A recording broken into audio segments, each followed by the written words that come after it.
The ballroom of the Grand Excelsior didn't smell like expensive perfume or aged scotch tonight. It smelled like collective, suffocating fear.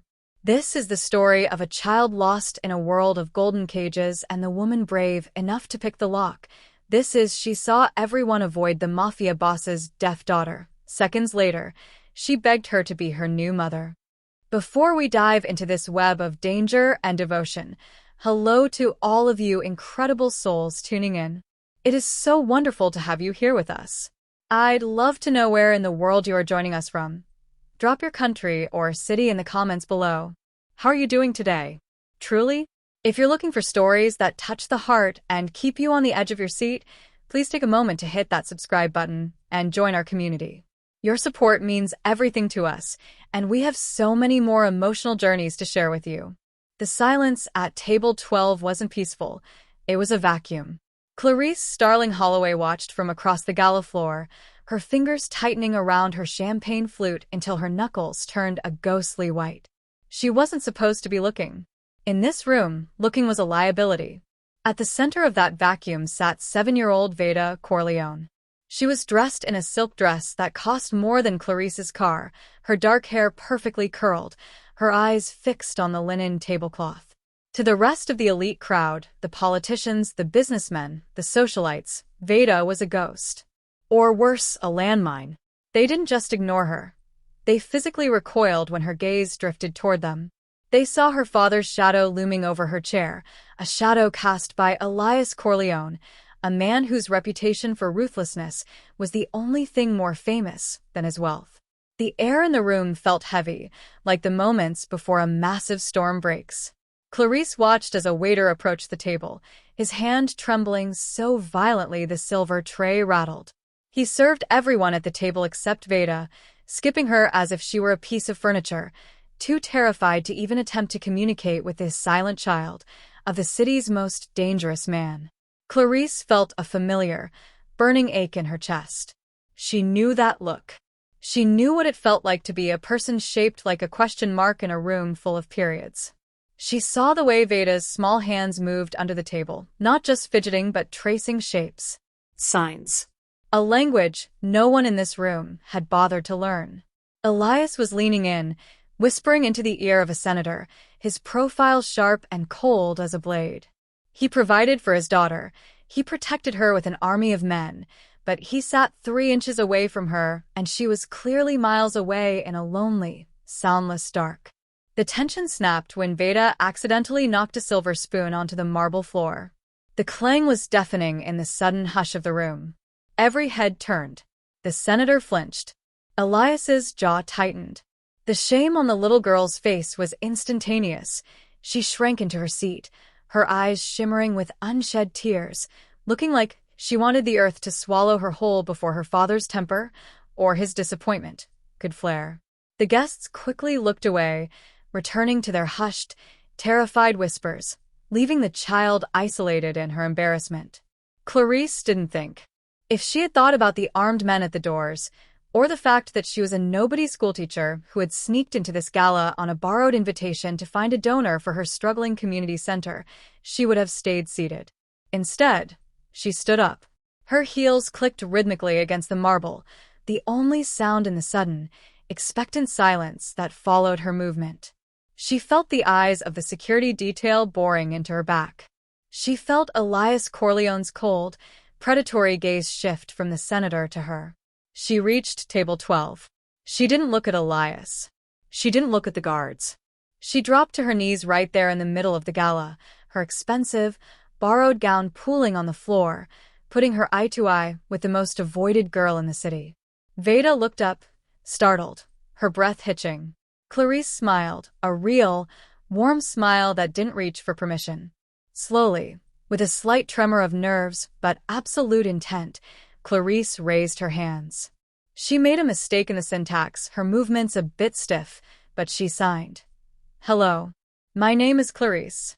That was a very loud spoon. I hate quiet rooms too, don't you? Veda's entire body froze. Her eyes widened, tracking Clarice's hands as if she were watching a miracle. For the first time that night, the girl's face transformed. The isolation cracked. But as Clarice reached out to gently touch the girl's hand, she felt the temperature in the room drop 20 degrees. A heavy, polished shoe appeared in her peripheral vision. "I don't believe I invited you to my table."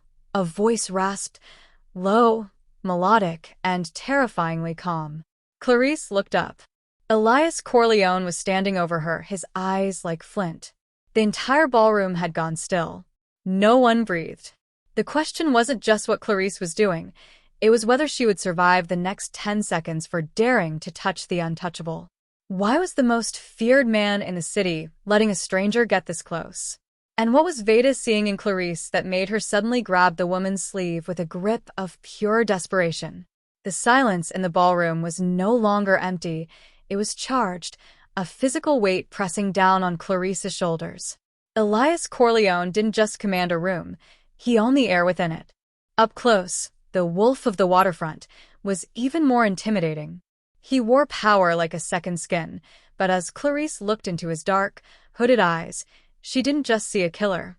She saw a man who was profoundly, fundamentally exhausted. "I asked you a question," Elias repeated, his voice dropping an octave. His hand rested on the back of Veda's chair, his ring, a heavy gold signet, glinting under the chandeliers. Clarice didn't stand up. She stayed on the level of the child, a position of total vulnerability that seemed to throw the guards off their rhythm. "I'm Clarice Starling Holloway," she said, her voice steady despite the hammer of her heart against her ribs. "And your daughter was being ignored. I find that more offensive than a breach of seating etiquette, Mr. Corleone." A collective gasp rippled through the nearby tables. People didn't talk back to Elias. They didn't even look him in the eye.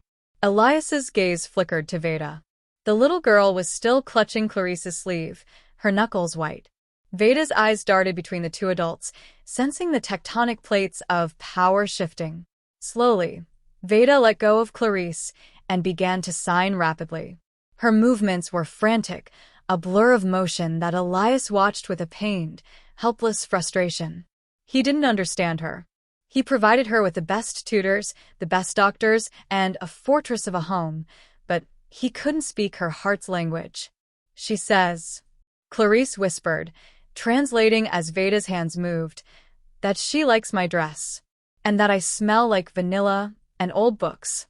She wants to know if I'm a princess or a teacher." Elias's mask slipped for a fraction of a second.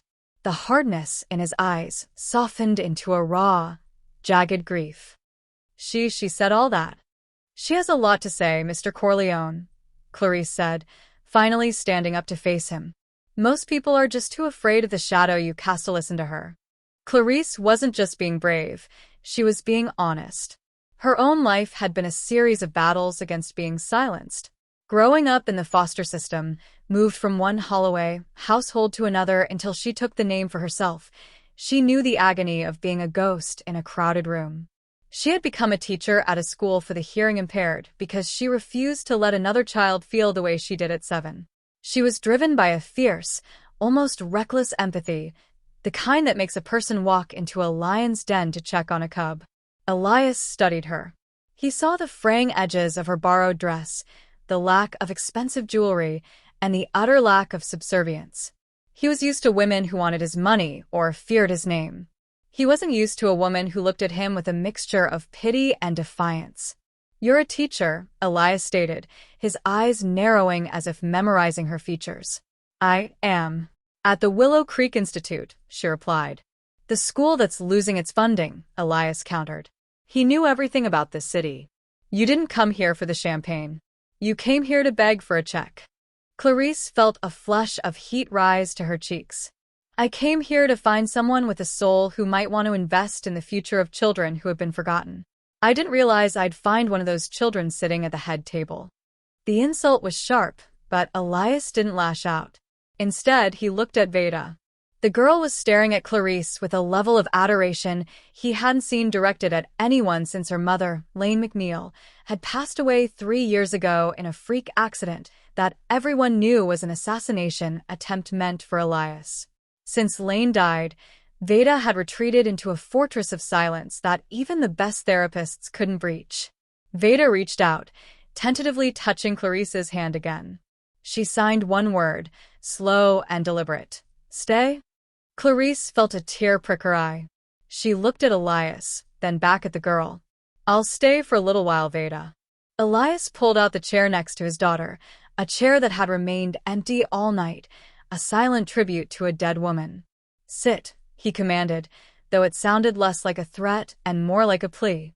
As Clarice sat, she felt the weight of 1,000 stares. She was now the most protected and most targeted woman in the room. But as Veda leaned her head against Clarice's arm, the world outside that small circle of warmth faded. Little did Clarice know, Elias wasn't just interested in her ability to sign. He was a man drowning in a war for the city's docks, hunted by rivals who saw Veda as his only weakness. He needed a shield for his daughter, not one made of Kevlar, but one made of spirit. And he had just found the perfect candidate. But Clarice had secrets of her own. She hadn't just stumbled into this gala. She had a reason for choosing the Willow Creek Institute, and a reason why she knew exactly how to navigate the presence of a man like Elias Corleone. Her past wasn't just a story of foster homes. It was a story of a debt she owed to the underworld, a debt that was about to come due. The gala ended not with a toast, but with a chilling realization. As Clarice prepared to leave, the heavy velvet curtains of the ballroom surged. It wasn't the wind. It was a message. A single red carnation, the calling card of the Valeni crime family, was pinned to the back of Veda's coat in the cloakroom. The air in the lobby turned to ice. Elias Corleone didn't shout. He became a statue of pure, murderous intent. His lead enforcer, a hulking man named Luca Brasitorio, stepped in front of Veda, his hand moving inside his tuxedo jacket. Get her to the car. Now, Elias hissed.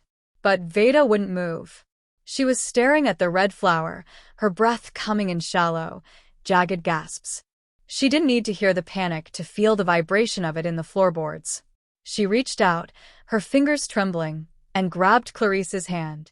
The girl's eyes were wide, pleading, reflecting a trauma that went back to the night she lost her mother.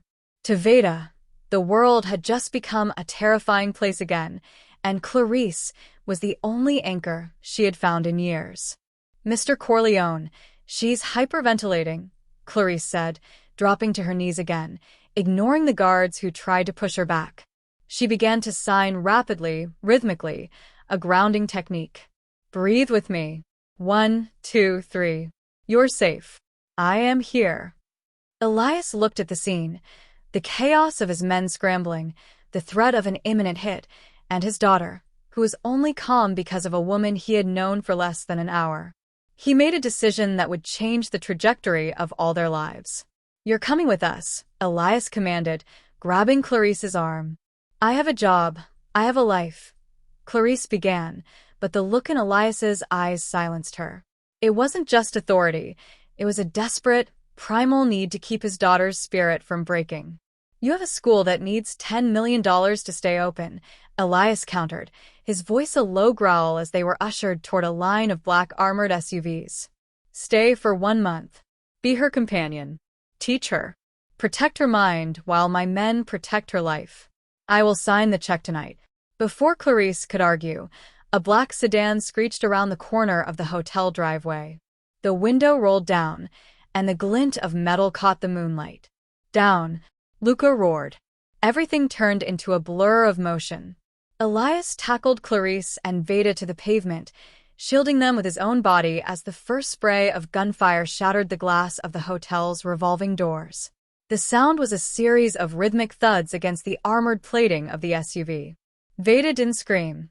She couldn't, but she buried her face into Clarice's chest, her small body shaking with a silent, soul-crushing terror. In that moment, tucked under the arm of a man she should have loathed, protecting a child everyone else had abandoned, Clarice felt a spark of something she hadn't felt in years, a purpose that transcended her own safety. Elias looked down at her, their faces inches apart in the dark. His eyes searched hers, looking for the fear he expected to see. Instead, he found a fierce, protective fire. I'll do it, Clarice whispered over the roar of engines and the shouting of men. But not for the money.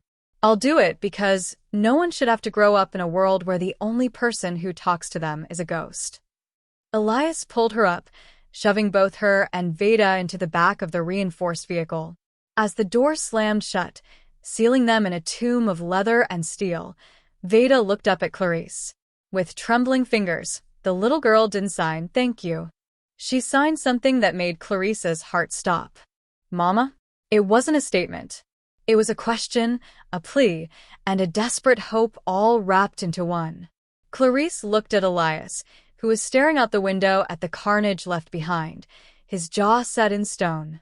He had heard the word mother mentioned in the title of his life's tragedies, but seeing his daughter reach for it now, in the middle of a war zone, was the ultimate twist. Clarice realized then that she hadn't just accepted a job.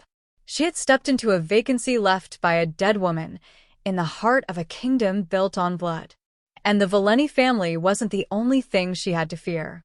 She had to fear the way her own heart was beginning to beat in sync with the silent girl and her broken, dangerous father. The Corleone estate was a fortress of limestone and iron, perched on a cliffside where the Atlantic crashed against the jagged rocks below. For Clarice, it felt less like a sanctuary and more like a high-end prison. 2 weeks had passed since the night of the gala, and the atmosphere inside the house was as thick as the coastal fog. While the world outside whispered about the escalating war between Elias and the Valenti syndicate, inside the walls, a different kind of struggle was unfolding. Clarice spent her days in the sun-drenched library with Veda, but they were never truly alone. Luca Brasitorio, or another shadow in a suit, was always standing by the door, hand hovering near a holster.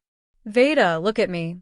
Clarice signed gently, sitting on the floor of the library. "The bird flies high. Can you show me high?" Veda mirrored the sign, her small face lighting up. For the first time, the girl was laughing, a silent, breathless shaking of her shoulders that was more beautiful than any sound Clarice had ever heard. But every time the laughter grew, Veda would glance at the door, her joy instantly replaced by a mask of caution. She was waiting for the world to take this away from her. The tension escalated when Elias began appearing in the library doorway. He didn't enter, he just watched. He was a man who dealt uncertainties, and Clarice was an anomaly he couldn't categorize. One evening, as the sun dipped below the horizon, painting the room in bruised purples and oranges, Elias finally stepped inside.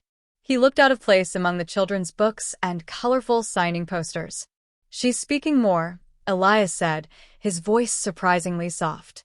Her tutor said she hasn't used this many signs in years.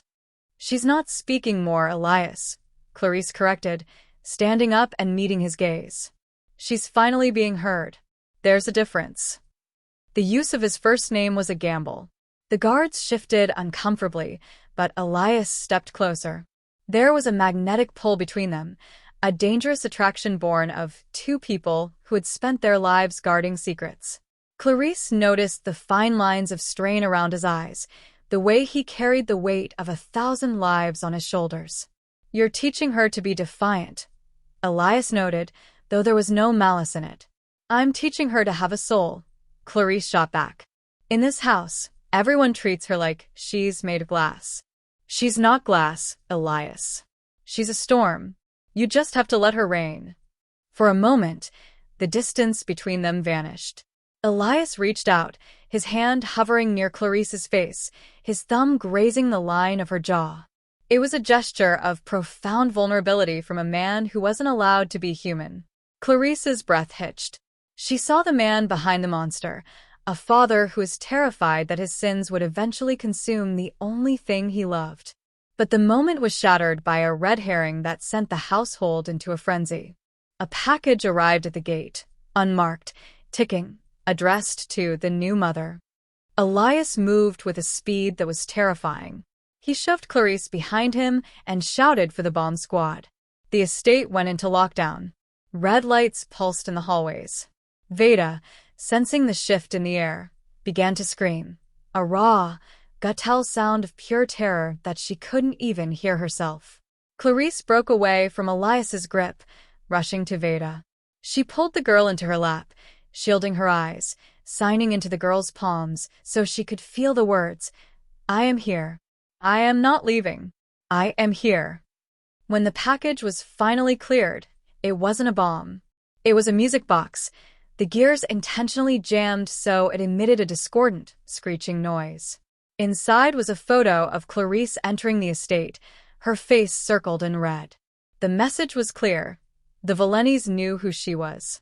They knew she was the bridge to Veda. And they knew Elias was starting to care. "I have to send you away," Elias said later that night in the darkened study. He was pouring a glass of amber liquid, his hands finally shaking. "It's not safe. They're using you to get to her. If I leave, she loses the only voice she has," Clarice argued, stepping into the light. "And if you send me away, you're telling her that love is something that disappears the moment things get difficult. Is that the lesson you want to teach her?" Elias slammed his glass onto the desk. "I am trying to keep her alive. But are you letting her live?" Clarice countered. The argument was a flashpoint, revealing the deep-seated fear Elias held, that he was cursed to destroy everything he touched. But as they stood there, breathing the same air, the frustration turned into a desperate, heated kiss. It was a collision of two worlds that should never have met, the cold reality of the Mafia and the warm hope of a woman who refused to give up. It was a beautiful, terrifying mistake, because as they pulled apart, Clarice saw a shadow in the doorway. It wasn't a guard. It was Veda. The little girl was holding her stuffed rabbit, her eyes wide as she watched her father and the woman she called Mama in the dark. Veda didn't look upset. She looked relieved. But the moment was interrupted by a frantic Luca. "Boss, we have a problem," Luca whispered, his face pale. "The mole, we found out who's been leaking the perimeter codes. It's not one of the guards." He handed Elias a folder. As Elias read the contents, his face turned a ghostly, ashen gray. He looked up at Clarice, and for the first time, there was no love in his eyes. There was only the cold, hard steel of the Mafia boss. "Who are you really, Clarice?" he asked, his voice a death knell. The study felt like it was shrinking, the walls closing in as Elias held the folder like a weapon. Outside, the Atlantic gale howled, but inside, the silence was more violent. "I asked you a question," Elias whispered, and this time, the wolf was back, his voice stripped of the warmth they had shared moments ago. "My men found the ledger. Your name isn't just Clarice Starling Holloway. You're the daughter of Frank Pentangeli Costello." Clarice felt the floor tilt beneath her. The name felt like a physical blow. Frank Pentangeli Costello hadn't been a businessman. He had been the accountant for the Valenti family, the man who knew where every body was buried and every dollar was laundered before he disappeared 10 years ago. "My father is dead, Elias," Clarice said, her voice trembling but her gaze holding firm. "He died because he tried to get out. He died because of men like you."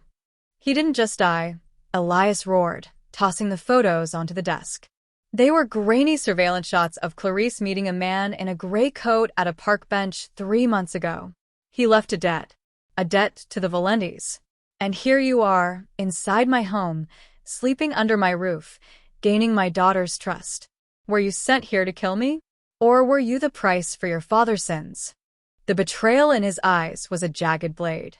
He didn't just think she was a spy. He felt like he had handed the keys to his soul to the enemy. "I didn't know who you were when I started at that school," Clarice cried out, tears finally breaking through. "I was approached by a man named Salazzo Snyder. He told me that if I didn't get into this gala, if I didn't find a way to get close to you, they would burn the Willow Creek Institute to the ground with the children inside. I wasn't sent to kill you, Elias. I was sent to be a fly on the wall. But then I saw Veda. I saw her being erased by everyone in that room, and I forgot about the debt. I forgot about the threats.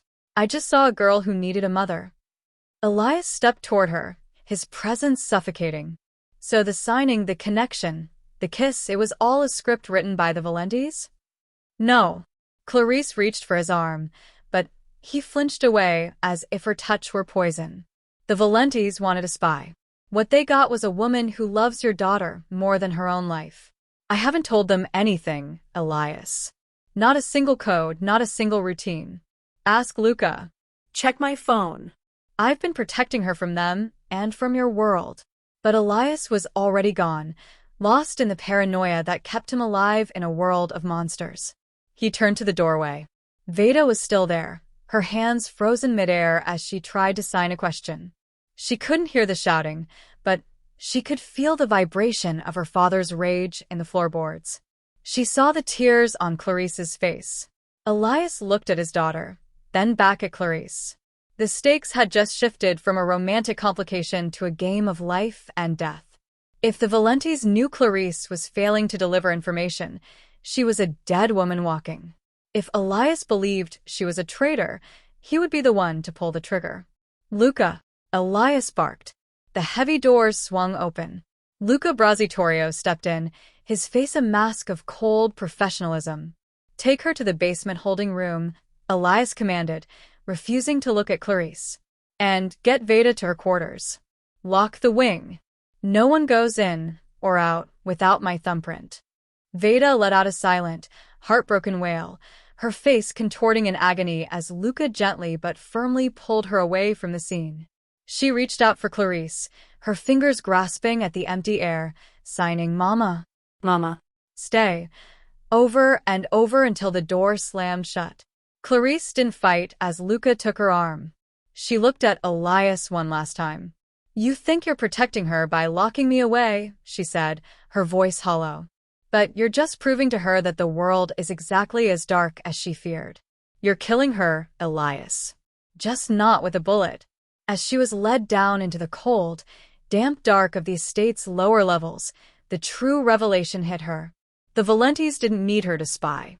They knew Elias would find out who she was. They wanted him to find out. They wanted to strip him of his only remaining piece of humanity, to make him erratic, to make him break. The twist wasn't that Clarice was a spy. It was that she was the bait in a trap designed to make Elias Corleone destroy his own heart. The basement of the Corleone estate didn't have the polished marble or the warm mahogany of the upper floors. It was a place of cold concrete and the hum of industrial generators. Clarice sat on a metal cot, the silence down here absolute. For the first time, she truly understood Veda's world. A world where you could scream until your throat was raw, and the only person who heard you was yourself. But above her, the world was screaming in its own way. The Valenti Syndicate, sensing the chaos within the Corleone walls, launched a full-scale offensive. Within hours, the estate's outer perimeter was breached by a series of coordinated explosions.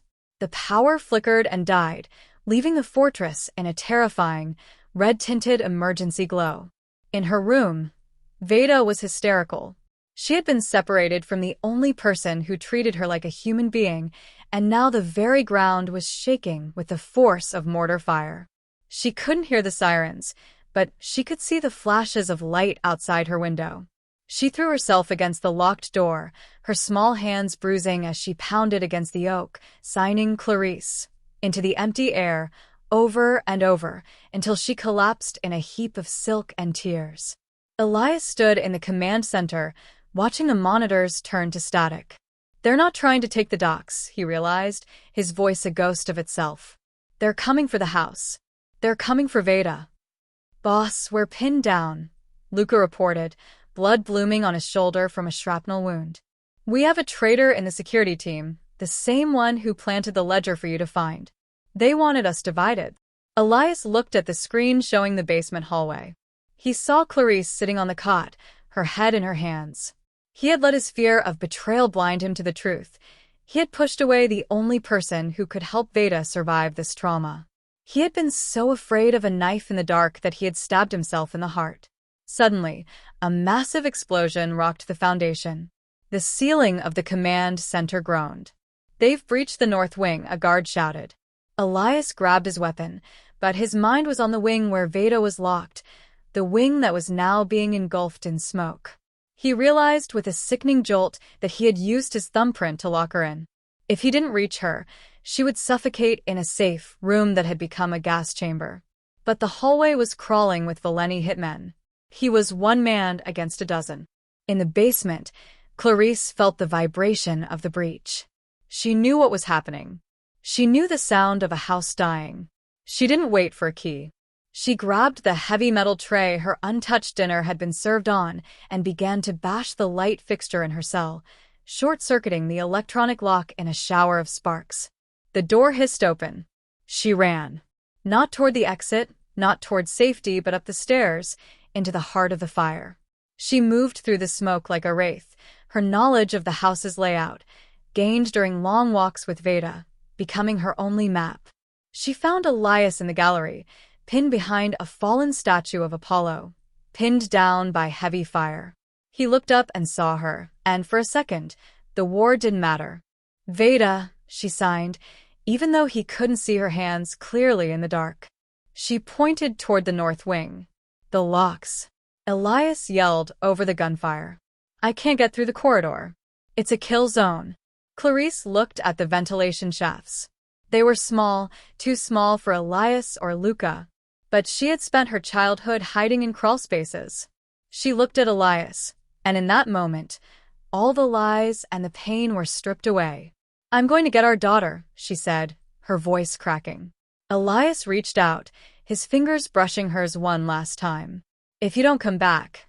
Clarice, I was wrong. Stay alive to tell me that later, she whispered. She disappeared into the vents just as the ceiling began to collapse. Elias stood up, a roar of grief and fury tearing from his throat, and began to charge the Valenti line. He had nothing left to lose, and a man with nothing to lose is the most dangerous animal on earth. But as Clarice crawled through the narrow, scorching metal tubes, she heard something that made her heart stop. It wasn't an explosion. It was the sound of a voice, distorted, mechanical. Found the brat. A voice crackled over a radio nearby. The boss wants her alive. The woman? Kill her on sight. Clarice was alone, unarmed, in a burning maze, with the most ruthless killers in the country closing in on a girl who couldn't hear them coming. This was the darkest hour, not just for the Corleones, but for the hope that love could survive in a world built on blood.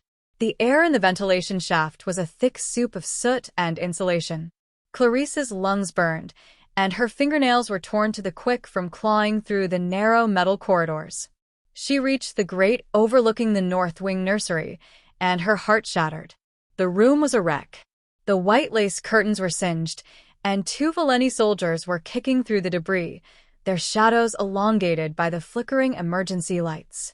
Veda was huddled in the corner behind a heavy oak wardrobe, her eyes squeezed shut, her hands pressed so tightly over her ears, she was drawing blood. She couldn't hear the men, but she could feel the heavy thud of their boots on the floorboards like a death knell. Check the closet. One of the soldiers barked, his rifle leveled. Clarice didn't have a weapon. She didn't have a plan. All she had was the fierce, terrifying love of a mother who had never been allowed to be one. She kicked the grate. It crashed onto the floor, drawing the soldiers' attention upward. In that split second of confusion, Clarice didn't drop down. She threw a heavy, industrial-sized fire extinguisher she had dragged through the vent. It hit the lead soldier in the head, sending him sprawling. Clarice dropped into the room, landing hard on the marble. Before the second man could react, she lunged not for him, but for Veda. She scooped the girl into her arms, shielding her body with her own. Stop, Clarice screamed. But it wasn't a plea. It was a command that echoed with the authority of someone who had already faced death. If you kill us, you have nothing to trade. Elias is coming, and he's not coming for the city. He's coming for his blood. The soldier hesitated, his finger trembling on the trigger. But it wasn't Clarice's words that stopped him. It was the change in the air. The heavy, reinforced doors of the wing didn't just open. They were blown off their hinges. Elias Corleone stepped through the smoke, his tuxedo jacket gone, his white shirt stained with the crimson of his enemies. Behind him, Luca and a handful of loyalists moved with surgical precision, neutralizing the remaining Valenti men in a hail of silenced gunfire. Elias didn't look at his fallen foes. He looked at Clarice, who was still on the floor, cradling Veda. Veda opened her eyes, seeing her father. She didn't move toward him. She looked at Clarice, then at Elias, and then she did something no one expected. Veda stood up, pulled Clarice to her feet, and placed Clarice's hand inside her father's. Then, with a clarity and strength she had never shown before, Veda signed one single, powerful sentence. We are the heart. You are the shield. Do not break us again. The realization hit Elias like a physical blow. He had spent years trying to protect Veda by isolating her, by being a shield that also acted as a wall. He saw now that Clarice wasn't a threat to his world. She was the only thing making his world worth living in. I'm sorry, Elias mouthed, the words heavy and real. But the moment of hope was brief. A radio on one of the downed soldiers crackled. The perimeter is lost. We're blowing the foundations. If we can't have the girl, no one gets out of the cliff house. The turning point had arrived. They were no longer fighting a war for power. They were in a race against time to escape a crumbling fortress. Elias looked at Clarice, a new, fierce determination in his eyes. He didn't see a spy anymore. He saw his partner. Luca, get the boat at the sea cave ready, Elias commanded. Clarice, you take her. I'll lead the distraction. No, Clarice said, gripping his hand. We leave together. All of us. Or none of us. That's how a family works. Elias looked at her, really looked at her, and nodded. The wolf finally surrendered to the father. They had the key to the conflict unity. Now they just had to survive the climax. The foundations of the estate groaned as the first of the structural charges detonated in the south wing. Dust rained from the ornate crown molding, and the smell of ozone and gunpowder was thick enough to choke on. Elias didn't hesitate. He scooped Veda onto his hip, his other hand locking firmly around Clarice's. The sea cave. Elias shouted over the roar of collapsing stone. If we reach the lift before the secondary charges blow, we can make the water. They sprinted through the gallery, a corridor of masterpieces now being shredded by fire. Luca and his men formed a tight diamond around them, a wall of flesh and lead. As they reached the grand staircase, the front doors were kicked open one last time. Standing there, silhouetted by the inferno of the burning driveway, was Santino Valeni, the man who had orchestrated the hit on Veda's mother years ago. Corleone, Santino roared, raising a customized gold-plated submachine gun. You don't get to walk away from the debt. Your father died for it, your wife died for it, and now this teacher will die for it. Elias shoved Clarice and Veda behind a marble pillar just as the foyer erupted in a chaotic exchange of fire. The noise was a physical assault, a cacophony of shattering glass and splintering wood.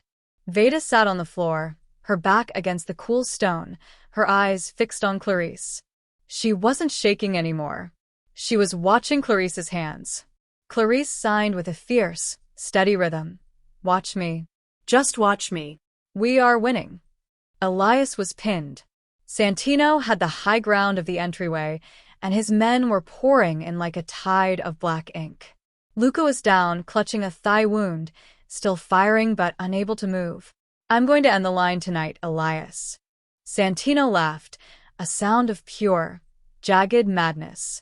Clarice looked at the heavy crystal chandelier hanging directly above Santino. It was a relic of the old world, weighing nearly 2 tons. She looked at the winch control on the wall, just 5 feet away, currently being peppered by Santino's stray bullets. She looked at Elias. He saw her gaze.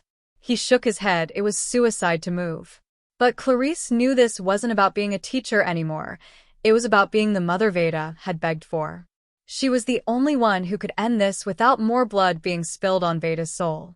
Cover me, Clarice screamed. Elias didn't argue. He trusted her.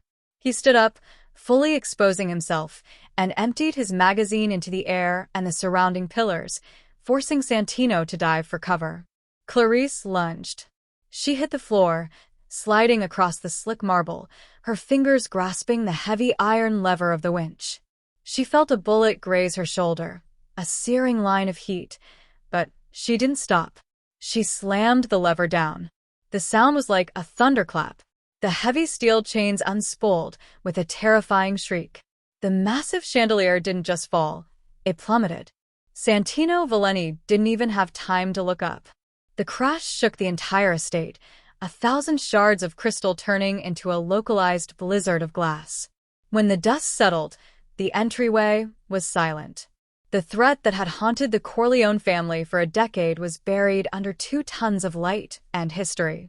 The remaining Valenti men, seeing their leader crushed, broke and fled into the night. Clarice. Elias scrambled toward her, his face a mask of terror. He pulled her up, his hands searching for the wound on her shoulder. You're hit. You're hit. I'm fine, she gasped, her voice raw. Get her. Get Veda. The house gave a final, terminal shudder. The secondary charges were humming. They ran for the sea cave lift, diving inside just as the north wing began to slide into the Atlantic. The descent was a blur of darkness and the smell of salt spray.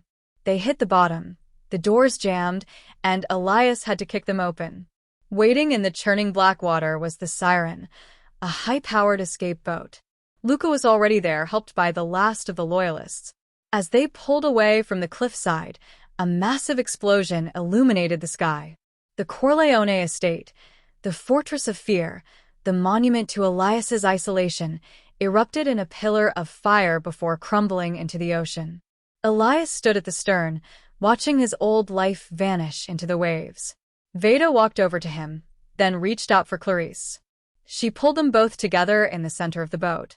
The silence on the water was finally a peaceful one. The wolf was gone.